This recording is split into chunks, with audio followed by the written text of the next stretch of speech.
Okay, so we've finally come to the end of chapter 3, continuous random variables, and we will go back to our motivating example. So the time in hours. So as always, we've got to be careful of our units. So so we know hours. A manager takes the interview job applicant has an exponential distribution. So we've got exponential, and we've got a rate of 2. The applicants are scheduled at quarter-hour intervals beginning at 8 a.m. The applicants arrive exactly on time. Okay. When the applicant with a 8:15 a.m. appointment arrives at the manager's office, what is the probability that he or she will have to wait before seeing the manager? Right, so let's start by writing all the information that we've got. So we'll let y be a random variable that represents the time to interview applicant.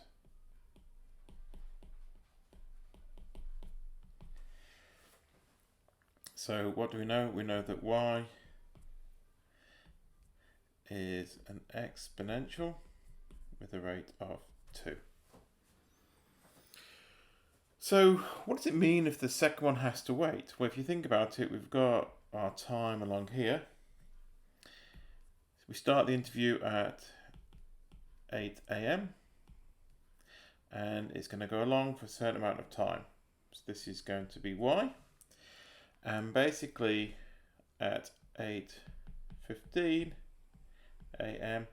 this is applicant 2 comes in.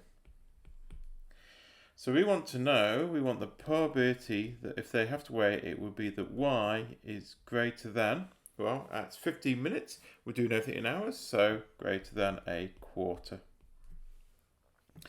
Well, as always, we convert that into a CDF.